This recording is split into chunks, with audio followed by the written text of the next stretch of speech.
My name's Brandon with CyclingIllustrated.com. This is Adam Farabaugh. He's our new national champion. And first, I want to tell you, you ride for XO Communications. Who are they? It's a domestic elite team out of Washington, D.C. What does their company do? XO Communications, they're a business-based communications company. So they do all sorts of internet, phone type communications stuff with business and companies. And where are you from? Are you from New York or? I'm from upstate New York, and I live in State College, Pennsylvania. Okay. And so what I want to get into, I was looking over your results on USA Cycling, and Adam's our new national champion for those of you that are just tuning in or don't really know. He just won a huge race in Augusta, Georgia in the elite field. And but I was looking over your results, your USA Cycling results, and I saw a lot of mediocre results. You had a couple big wins this year, but I think this one kind of shocked the cycling world because we didn't really know who Adam was before this race, and now you got the stars and bars on. So tell me a little bit about your other races, and then how you ended up getting to this point.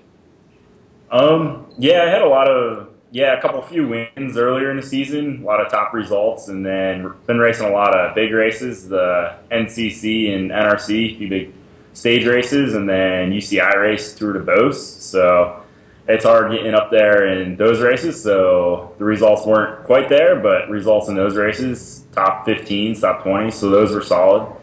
But yeah, so doing a lot of racing leading into this, so that really developed and I guess put me up to, I guess, hopefully the form I have now, and finally getting that leg speed in with the crits and strength from last week from Beauce, and now to come down here. Wasn't exactly expecting to do this today, but just kind of put it out there and kind of came away with a win. Those are always the sweetest victories. But, you're about, what, 5'10", 160 pounds, so You're not a pure sprinter. You're more of an all-arounder. Is that accurate?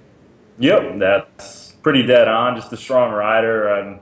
I can be there in the sprints more just because I'm strong, but I don't have that high-end kick maybe. But I can go uphill, but not like all the skinny climbers, and I can time trial all right, but not the top of them, but getting there. Just moving up in all those categories, I guess. Would you say your team was kind of an underdog today, or what was your plan going into it?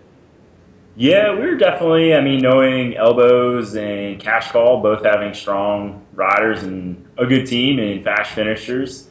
We've been racing a lot, so we know a few of our guys were pretty strong. We've done a lot of races, did pretty well in Air Force here a few weeks ago, so we knew our guys were good, but we knew we didn't want it to come down to a field sprint for us because we head-to-head against those guys, we weren't going to come out ahead of them. So we knew we had to be more aggressive and get in the breakaways, and which is what we did from the first couple of laps. I was in a few moves, teammates were, and then throughout the race, teammates up the road. So, well, let's talk about that because I follow Elbows and Cash Call, and I follow all of your teams. And one post that Eric Marcotte made was that you made a really gutsy move to get away. And for those of us that weren't there, could you kind of elaborate on exactly how that went down? Was it with 2 laps ago, 3 laps ago? What did you do to separate yourself from that power-packed field? So I guess a little bit further out, maybe 10 to go or something, there was a pretty good break off the front, maybe 6 riders or so, and I had a teammate in that, and still pretty fast. I'm not sure who was bringing it back, but that came back, and then another rider went solo for a few laps, and so that kept it fast. And then with about a lap and a half to go up the backstretch, there was a lull. This was after he got brought back, so no one was up the road, and I kind of just moved up the left-hand side to just move up and kind of saw it lulled, so saw an opening, so kind of just kept going and really attacked and got a gap right away because the field slowed up. It was a bit too far out for the sprinters to go and take it, so kind of that hesitation I was able to take advantage of, and so got that initial gap, and then from there, go from there and try and hold the gap, which I didn't think I could do all the way around, and it was windy up the backstretch to the last lap, and it was tough all the way to the line. How big of a gap did you have at one point? Do you know? I think I saw one video. It was maybe 10 seconds. Was right away, and then from there, I think it was coming down all the way. And I looked back once in the start finish, and it was maybe a couple hundred meters from the last corner to the finish, and I saw him coming fast, and the gap wasn't huge at that point. It was coming down very quick.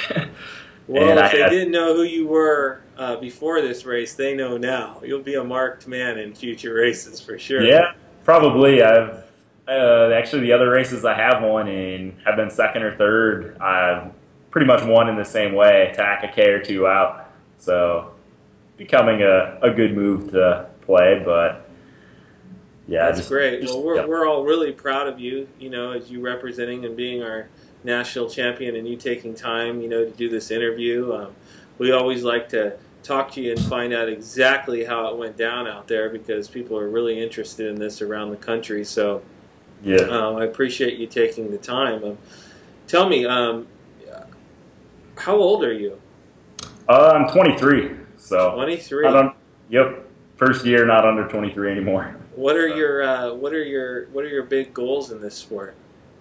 I mean, this year just to move up, get results, to get on a pro team, and really just to take it to the next level here in the States, but also to Europe. I lived and raced in Belgium last year, and that's really where I want to race. So to get back to racing over there and at that higher level is really what I want.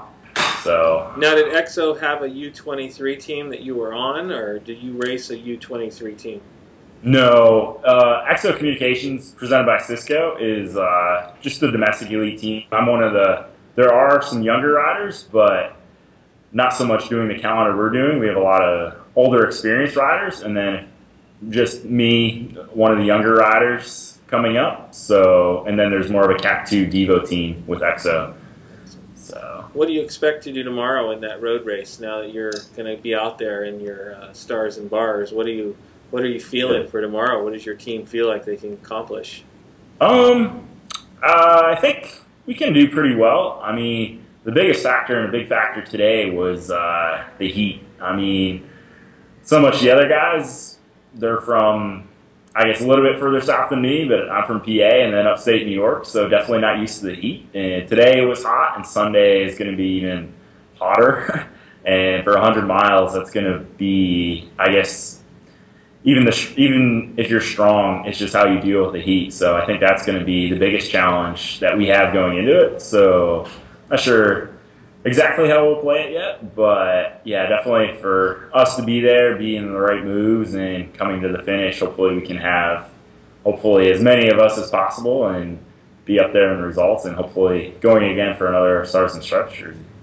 Awesome. Well, I just want to thank you for being with us. This is Brandon and Adam on CyclingIllustrated.com. He is the new national champion for the elite squad, and you know, we hope we see you do wonderful things in the sport, and you're just such a nice young man that you're going to represent those colors really well for us, and we wish you luck tomorrow. I'm going to let you go and get your feet up in the air like you should be, so your directors don't get upset. Yeah. But we want to thank you for joining us. Okay. Thanks for having me.